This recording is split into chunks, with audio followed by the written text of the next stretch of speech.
A continuación, escucharemos la conferencia Sexismo, Derecho y Academia, Sesgos de Género en los procesos de enseñanza-aprendizaje del derecho en Costa Rica, a cargo de la máster Rosaura Chinchilla Calderón, jueza de apelación de sentencia penal, investigadora y profesora de la Universidad de Costa Rica. Adelante, doña Rosaura.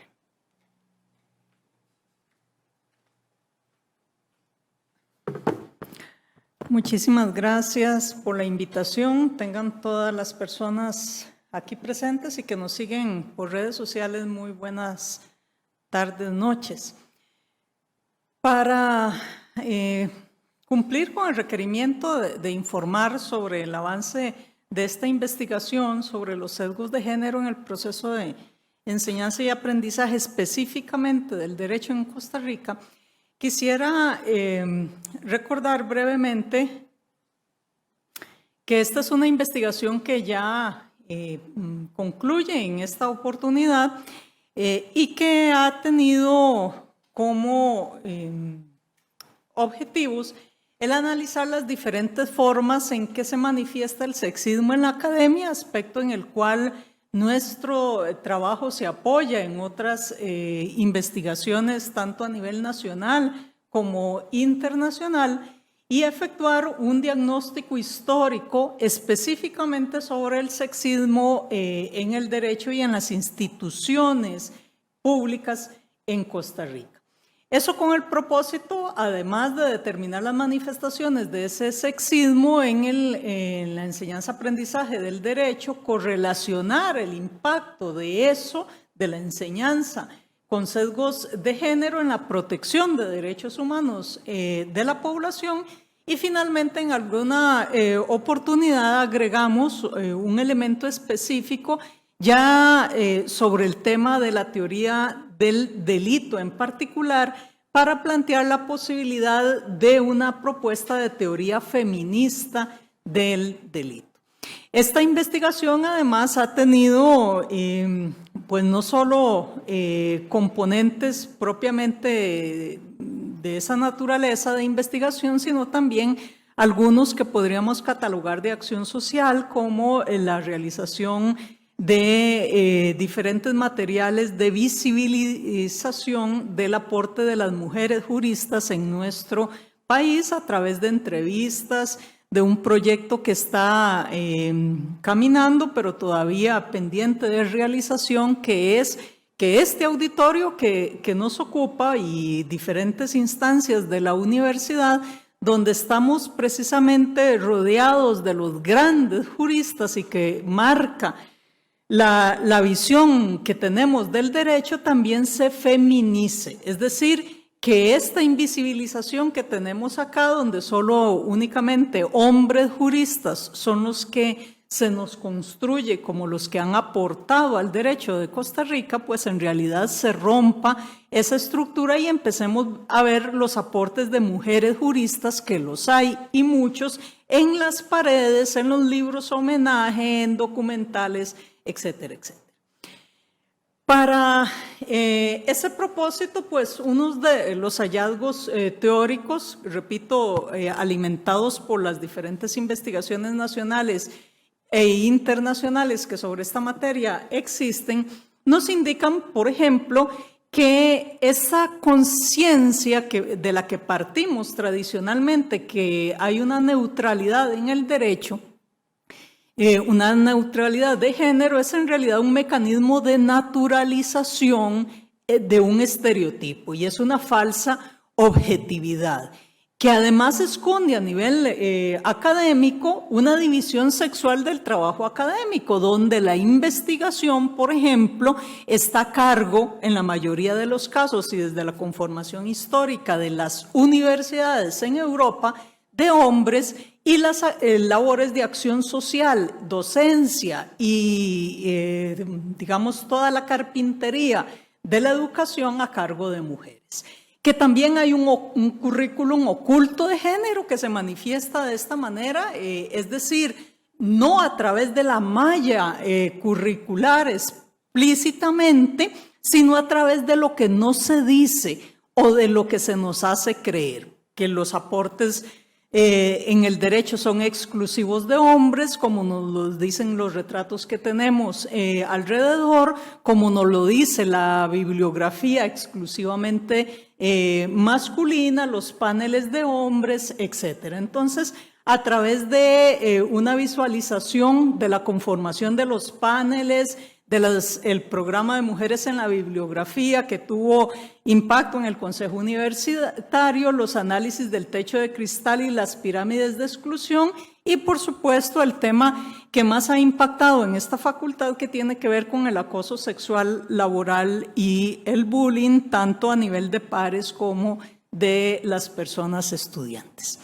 Es necesario entonces partir de la base, que es de la que partimos, que todo lo que hacemos es cultural. Lo que hablamos, la ciencia, el derecho, el arte, la familia, las religiones, están atravesados por una matriz cultural.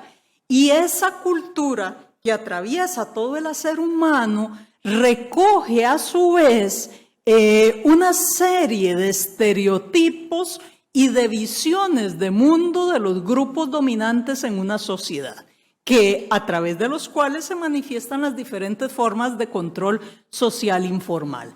Entonces no es cierto que ni siquiera la ciencia, ni siquiera la religión o el idioma o el derecho sean neutros o sean avalorados, sino que esa visión de mundo, y lo habíamos indicado en uno de los primeros avances, haciendo un análisis de obras de arte, esas visiones de mundo que se manifiestan en lo religioso primero, pasan al derecho, de ahí se transmiten a la ciencia y se reproducen en el arte, son visiones de mundo sexistas, nos dan una visión de la realidad a partir de la óptica masculina, pero también tienen otras connotaciones. Son visiones de mundo racistas, responden a una raza, entre comillas, porque en realidad no es un concepto ahora aceptado, predominante, que es la blanca, clasista, porque responde a una visión de mundo de quienes tenían dominio económico, adultocéntrica, y en esto constantemente recuerdo todas aquellas pinturas en la Edad Media donde inclusive los pintores renacentistas trataban de captar a los niños o a la niñez en general y no lo lograban. Lo pintaban adultos en chiquitito porque era una visión a partir de la cosmovisión adulta. Y es una visión heteronormativa. Todas estas variantes se nos introducen a través de la religión, específicamente la matriz judeocristiana, aunque también las otras religiones históricas, de las que se ha nutrido el derecho, porque en un determinado momento, antes del surgimiento de los estados modernos, derecho y religión cristiana eran uno solo, y de ahí se han naturalizado como si fueran variantes objetivas cuando no lo son. Si partimos entonces de esta base fundamental, tenemos que darnos cuenta que también la educación responde, y la creación histórica de las universidades en la Edad Media y posteriormente en el Renacimiento, recepta los diferentes estereotipos que en aquella matriz se fueron dando. ¿Qué son estereotipos? Son juicios de valor previo que implican etiquetas, que dan cohesión al grupo, que permiten jerarquizar nosotros y los otros, los buenos y los malos, los que tenemos el poder y los que no, pero lo más importante, al hacer esas jerarquizaciones, generalizan y perpetúan relaciones de poder. Esos estereotipos también están en la educación y normalmente los pasamos desapercibidos.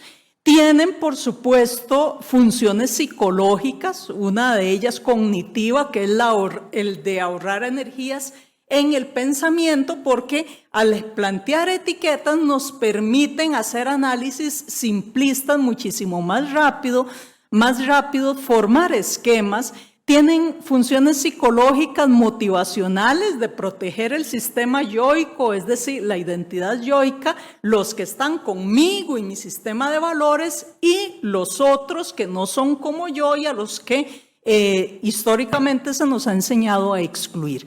Pero también esos estereotipos tienen funciones sociales, que es la formación de esquemas, la clasificación y racionalización y la simplificación de la realidad.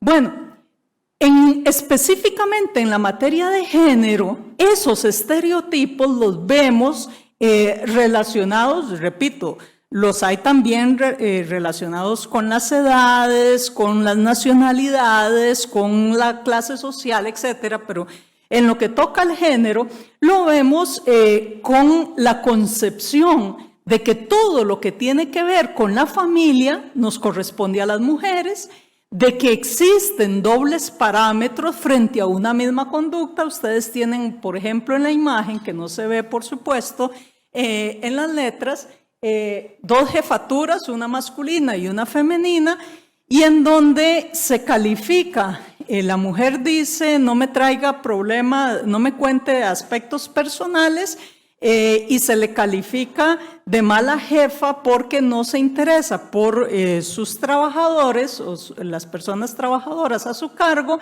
y la misma frase efectúa el hombre y se califica de buen jefe porque no se mete en los asuntos privados. Es decir, una misma conducta socialmente es valorada de forma distinta si la reproduce un hombre o si la reproduce una mujer.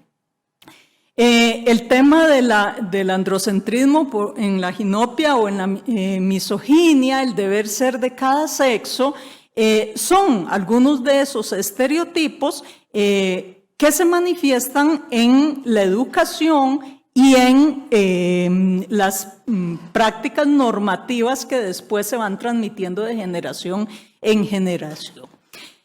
Lo que nos interesa o lo que interesa tal vez destacar es que esta lucha contra las diferentes formas de discriminación, en particular hacia las mujeres, se empieza a manifestar en el ámbito de lo público cuando las mujeres accedemos a los derechos de ciudadanía, que si nosotros vemos en el mapa mundi, ocurre a principios y mediados del siglo pasado. Principios y mediados del siglo pasado que son fechas claves porque toda la construcción jurídica es anterior a principios y mediados del siglo pasado. El derecho civil tiene una evolución de siglos, el derecho constitucional también, y en consecuencia eso es fundamental para entender cómo no se ha dado un desarrollo de lo jurídico normativo del lado del desarrollo de los derechos de las mujeres que tradicionalmente se han ido conquistando. Si nosotros observamos esa naturalización en el ámbito de lo jurídico, es decir, ese currículum oculto que constantemente se nos bombardea a través de los diferentes medios de educación de lo jurídico, vamos a entender, por ejemplo, que cuando se nos habla en Costa Rica de la fundación de la Segunda República, esa fundación de la Segunda República fue un acto absolutamente masculino. No había ninguna mujer integrando la Junta Fundadora de la Segunda República, la primera fotografía. Cuando se nos habla de la Asamblea Nacional Constituyente, es decir, la que permite y la que origina la Constitución que está vigente, no había ninguna voz de mujer en esa Asamblea Nacional Constituyente. Cuando se nos habla del origen de esta academia de la Universidad de Costa Rica, después del 48, una o dos mujeres como alumnas y mucho tiempo después, más de 2 décadas después, como docentes. Cuando se nos habla de los grandes aportes de los juristas, decía, son masculinos. Cuando se nos habla de la dogmática, es la de hombres. Y yo les he invitado muchas veces cuando me refiero a este tema que busquemos en Google juristas famosos o 100 juristas famosos, y en la lista de los 100 aparecen 2 mujeres en el mundo. Es decir, se nos hace creer que los únicos que han efectuado aportes al conocimiento jurídico han sido los hombres. Y cuando se nos hace referencia a la ley, vemos una ley en términos generales, ley, constitución, reglamentos, etcétera, construida por y desde la visión masculina, redactada en masculino y que asumimos como que si nos cobijase a todos. Y cuando vemos a la justicia, ahí ustedes tienen a la Suprema Corte de Estados Unidos con la conformación actual, que es la que más mujeres ha tenido y que tiene 3. Y el Tribunal Supremo Español en ese momento no tenía ninguno, ahora tiene una mujer. Pero igual la Corte Interamericana de Derechos Humanos, por el esfuerzo de doña Elizabeth, ahora incorpora a 3 mujeres, pero es lo más que ha llegado a tener. La Corte Penal Internacional, que es una de las cortes más sensibles a la paridad de género, no tiene ni siquiera el 25% de mujeres juezas. Es decir, todos los productos, la dogmática, la normativa, la doctrina, con los que estudiamos y aprendemos al derecho, creados desde aquella visión, se han mantenido exactamente igual. Y si yo les preguntara quiénes son estas señoras, probablemente, o si ustedes han escuchado de ellas, o si las han estudiado en la Facultad de Derecho, o siquiera si conocen sus rostros, probablemente a la única, o conocerían 1 o 2 o 3 a lo sumo, que son, digamos, la jueza Ruth Bader, Simone de Beauvoir y, si acaso, Ángela Acuña. Pero muy difícilmente cuando se hace este ejercicio entre estudiantes de derecho van a saber o a decir cuáles son los aportes de ellas exclusivamente al derecho. Ni se estudia a través de cada una de nuestras materias con una visión precisamente que incorpore la visión de las mujeres. Y cuando en algún momento se planteó desde el Consejo Universitario, a raíz de la propuesta de una estudiante, Valeria Rodríguez, las mujeres en la bibliografía, y se les pide a los y las docentes que incorporen mujeres en la bibliografía para estudiarlas, para conocer sus aportes, para visibilizar, lo que se dice tradicionalmente por parte de una visión masculina es que eso afecta la libertad de cátedra, como que si se estuviese imponiendo un pensamiento en particular. Bueno, el proyecto de investigación también, repito, intenta incorporar una teoría feminista del delito específicamente para lo penal, pero también incorporaría los aportes en otras áreas del derecho, y a eso no nos vamos a detener. Lo que me interesa ahorita es ver esta línea de tiempo que está incorporada en el documental que hiciera doña Patricia Howell, que nos permite ver la secuencia de los principales aportes normativos en el tema jurídico para, sobre esa base, hacer las siguientes exposiciones.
1993, ¿cómo impacta este instrumento internacional en esta teoría que estoy estudiando que viene del siglo tras anterior?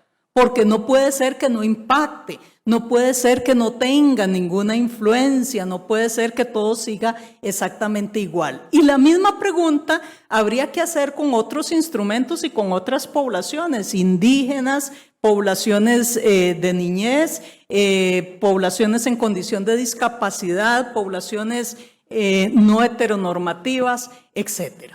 Esto nos lleva a recordar que nuestra academia, nuestra Universidad de Costa Rica, forma parte de un sistema jurídico en donde hay una jerarquía de fuentes. En esa jerarquía de fuentes, en primer lugar, según esa construcción de la que partimos, que es la pirámide kelseniana invertida, se ubica, y a partir de los aportes del monismo en el derecho internacional, se ubica la Convención de Viena del Derecho de los Tratados, que en su artículo 27 obliga a que los estados no pueden desconocer los tratados de derechos humanos, ni siquiera alegando sus propios textos constitucionales, lo que hace que esos instrumentos internacionales estén sobre la Constitución política. Y lo que me interesa es que dentro de esos derechos o tratados internacionales se ubican instrumentos como los que acabamos de mencionar. CEDAW en particular, que es el instrumento a nivel del sistema universal contra la violencia contra las mujeres en español, y la Belén do Pará, que es el instrumento a nivel regional, pero también hay otros genéricos, como el Pacto Internacional de Derechos Civiles y Políticos y la Convención Americana. El artículo 10 de la CEDAW en particular, que repito, tiene rango superior a nuestra propia Constitución, dice que es obligación de los estados parte asegurar los derechos a las mujeres en igualdad condición que los hombres en la esfera de la educación y eliminar los estereotipos en la enseñanza. Y si la Universidad de Costa Rica, creada en 1948, forma parte del Estado de Costa Rica que suscribió este tratado, también la universidad está vinculada por la Convención Belén do Pará. Y aun cuando tenga un estatuto que se ubica con rango de ley, por encima de su estatuto orgánico se encuentra este y otros muchos instrumentos sobre la educación no sexista, y en consecuencia nuestra universidad y nuestra Facultad de Derecho está obligada, ni siquiera es facultativo, a emitir políticas públicas internas para eliminar todas las brechas de género, incluyendo aquellas que se manifiestan en la educación. En el tercer estado de los derechos humanos de las mujeres en Costa Rica, que es un estudio efectuado por INAMU, se establece precisamente el nudo crítico de las mujeres en la educación en dos campos fundamentales. En primer lugar, en la paridad de acceso y en el rendimiento académico. No hay paridad de acceso de hombres y mujeres en los diferentes sistemas educativos y en el universitario en particular, y cuando se logra la paridad de acceso, el rendimiento académico siempre tiende a ser inferior por las labores de cuidado, lo mismo que la deserción en las mujeres. Pero el otro gran nudo crítico de la educación, en este caso superior, está dado por los estereotipos de género, la subordinación y la discriminación en materia educativa, a pesar de todos los instrumentos internacionales, que ahí simplemente los cito para evidenciar que no eran solo aquellos, que establecen obligaciones del Estado costarricense en ese sentido. Digamos, aporte de esta investigación en este avance se limitó a recopilar una serie de datos. Si nosotros vemos el porcentaje de matrículas en universidades estatales, en la línea celeste, para seguir con estereotipos, está marcada para hombres, y la amarilla para mujeres. Observamos que en la mayoría de las áreas de conocimiento existe un mayor acceso a la educación de mujeres, salvo en las ciencias básicas y salvo en ingenierías, que son las áreas en donde hay un retardo significativo en cuanto al acceso a la educación. En ciencias sociales, al que pertenece Derecho, por ejemplo, todas las universidades estatales, estamos hablando, los hombres ingresan en un 34.3 y las mujeres en un 65.7. Estamos muy bien en términos de acceso. Eso es un informe del Consejo Nacional de Rectores. Pero vean lo que ocurre más adelante. Si vemos, por ejemplo, los puestos de jerarquías en las universidades, no tenemos a este momento, y escasamente hemos tenido en alguna oportunidad, a alguien que ejerza la rectoría. Por ejemplo, en este momento todos los rectores de las universidades estatales, a pesar de que son más las mujeres en todas las áreas, son varones. Y si vemos la composición de los consejos universitarios a 2018, también las mujeres son minoritarias. En la UCR, en julio de 2018 eran 4 mujeres en el consejo universitario frente a 9 hombres, por decir algo.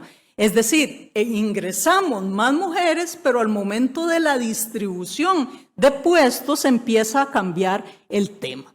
Y veamos lo que ha ocurrido a nivel de la educación jurídica. En la Universidad de Costa Rica, en general, tenemos 1.175 hombres como docentes en toda la universidad, frente a 827 mujeres como docentes. Aun cuando el ingreso a la educación superior e inclusive las graduaciones en este momento marcan una importante salida de mujeres, a que el nudo del acceso no es problemático, cuando ya se intenta ubicar en puestos claves, se empieza a dar la brecha. Y en cuanto a la Universidad de Costa Rica en particular, tenemos que de 50 hombres, que frente a 50 docentes, solo hay 10 mujeres, docentes en general. Bueno, esas en propiedad. Si vemos la composición de la Asamblea de Facultad en el año 2021, tenemos que son 2 mujeres. La Asamblea de Facultad está compuesta únicamente por docentes en propiedad, evidentemente. En el puesto de adjunto, en el puesto de instructor tenemos 5 y 5, en adjunto tenemos 2 y 2, pero en asociado tenemos 10 hombres frente a una mujer. Es decir, conforme vamos subiendo en la escala de puestos en propiedad, disminuye ostensiblemente la cantidad de mujeres. Y en puestos de catedrático, 21 hombres frente a 2 mujeres. En puestos de mérito, 5 hombres frente a 2 mujeres. En el caso, y uno podría pensar, bueno, esto va a cambiar, porque resulta que el interinazgo en la Universidad de Costa Rica es un fenómeno muy fuerte, etcétera. Pero si vamos a los números del interinazgo, tenemos 51 docentes hombres frente a 25 mujeres. Y si vemos las otras escalafones, es lo mismo. Es decir, se va a continuar reproduciendo este patrón porque la forma de ingresar al régimen docente es precisamente durante un tiempo de interinazgo que en este caso está dado básicamente para hombres. Si hacemos el análisis, por ejemplo, de los proyectos de investigación frente a los de acción social en la Facultad de Derecho, hasta ahorita que hay una preocupación por incorporar mujeres en la investigación, pero tradicionalmente la investigación era de hombres, en tanto que la acción social la daban las docentes. En el Colegio de Abogados y Abogadas, ¿qué ocurre? Bueno, a este momento, del total de abogados y abogadas, hay un 58% de hombres frente a un 42% de mujeres. Esto de todas las universidades públicas y privadas. Esa es la composición histórica hasta hoy. Aun cuando en las últimas incorporaciones, aquí puse solo dos, las de los años 2018 y 19, pero igual es la tendencia en todas las demás, se incorporan o nos incorporamos más mujeres que hombres, como abogados y abogadas. Muy bien, cuando se le pregunta a los docentes del Colegio de Abogados y al personal de apoyo en un trabajo que efectúa la Comisión de Género del Colegio de Abogados y Abogadas, si en el colegio hay igualdad entre hombres y mujeres y se lucha por la no discriminación, el 61% dice que siempre se lucha por eso, que no hay discriminación y que todo está bien. Si considera que en el colegio los hombres tienen las mismas oportunidades de desarrollo y crecimiento profesional que las mujeres, ahí un poquito la cosa disminuye y dicen 46%, pero en términos generales el discurso que se reproduce es, aquí todo está muy bien, ingresamos casi en las mismas condiciones o ingresan más mujeres y no hay ningún tipo de discriminación. Y veamos lo que sucede más adelante. Si vemos las actividades académicas, por ejemplo esta de Rodrigo Facio y la constituyente, son 3 personas, los 3 son hombres. La responsabilidad política de los miembros de los supremos poderes, 4 hombres. Conversatorios sobre el derecho de paz, 4 hombres. Conversatorios sobre el derecho de huelga, 4 hombres. Es decir, en la mayoría de las actividades académicas no se invita siquiera a mujeres a integrar paneles. Pero pensemos que por aquel currículum oculto de género, los temas de familia, que son las que tradicionalmente nos encomiendan a las mujeres, ahí sí podría haber representación. Veamos. Bueno, este es derecho deportivo, hay 6, 7 hombres, ninguna mujer. Este es un seminario de constitucionalismo donde no hay mujeres, etc. Y podríamos seguir en diferentes temas en el colegio que tiene una comisión de género y esta es la situación. Estamos hablando de 2018 a 2021. Todos estos son afiches en estas oportunidades.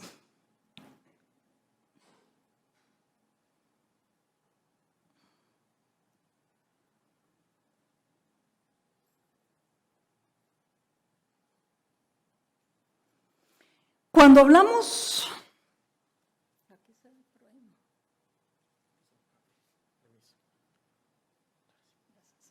de temas que tradicionalmente en esta construcción de la sociedad serían de mujeres, bueno, género y constitución, un hombre. Derechos sexuales y diversidad, hombres. Nuevos procesos en materia de familia, hombres. Homicidio, femicidio y aborto, 4 hombres.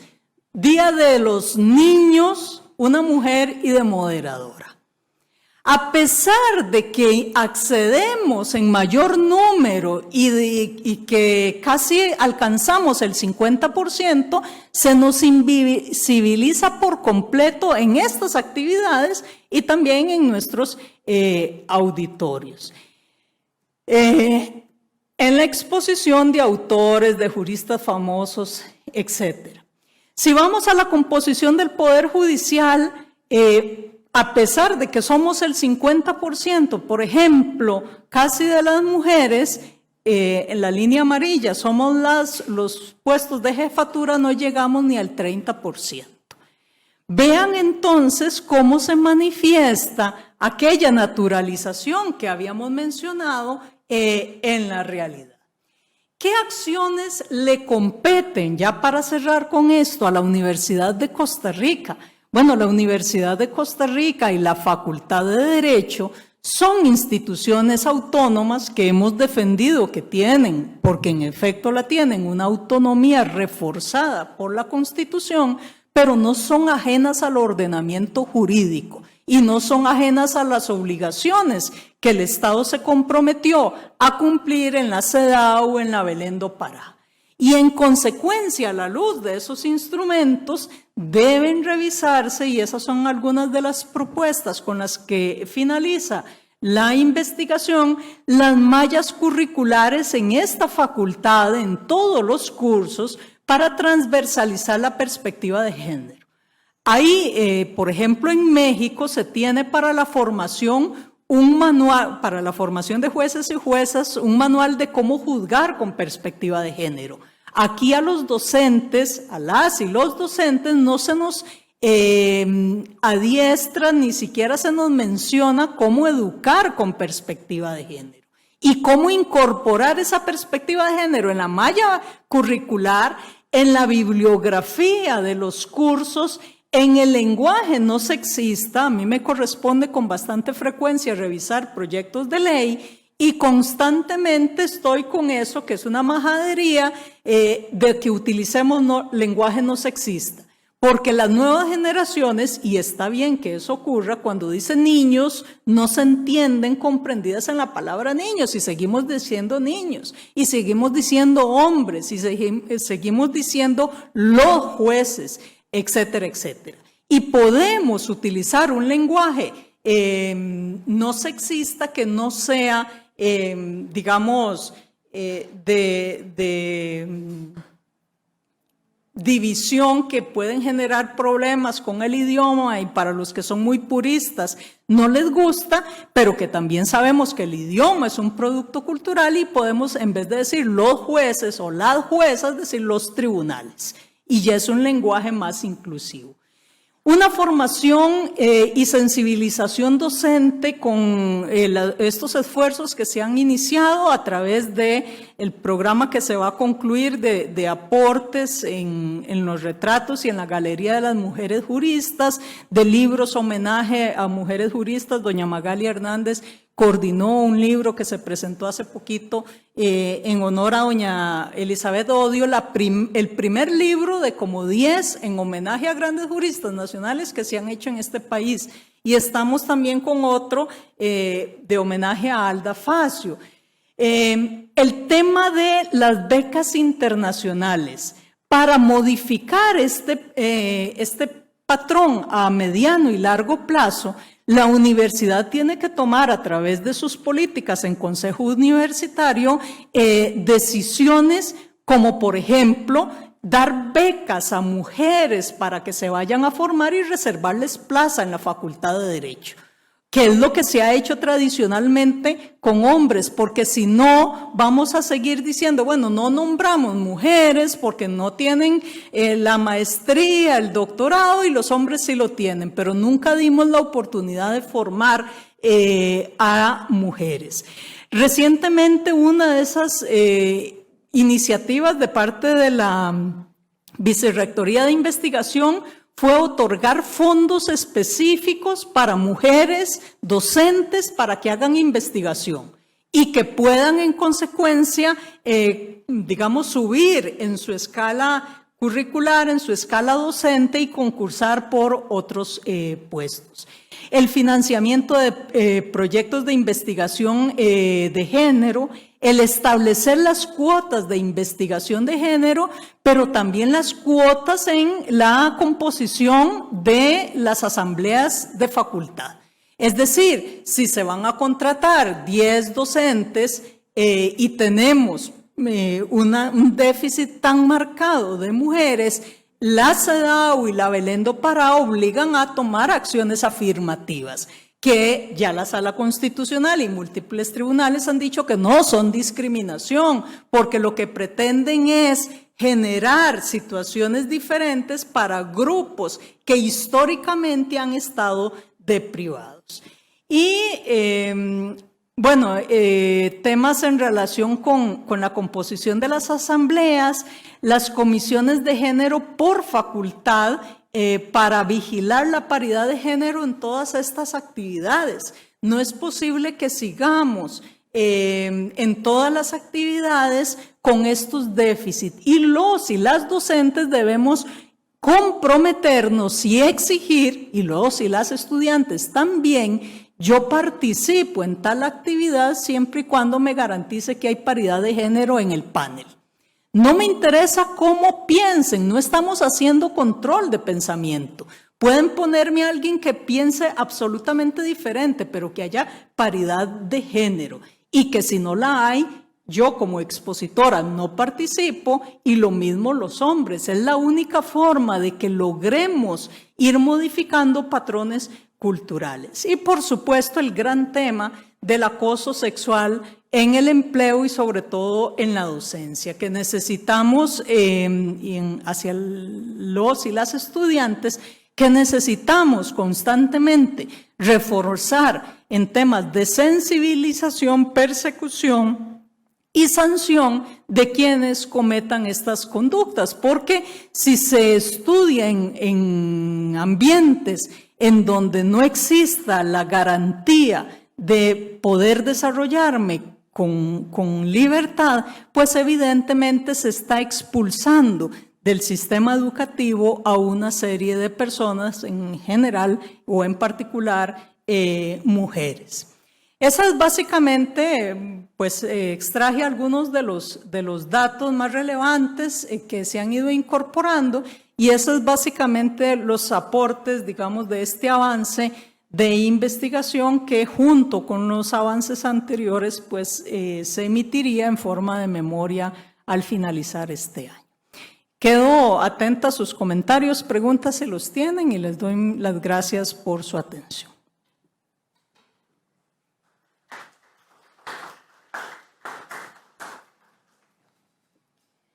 Muchas gracias, doña Rosaura, por su exposición en estas terceras jornadas de investigación del Instituto de Investigaciones Jurídicas. Agradecemos la participación de las personas investigadoras y les invitamos mañana al segundo día de las terceras jornadas de investigación a partir de las 11 de la mañana en este mismo auditorio. Gracias y buenas noches.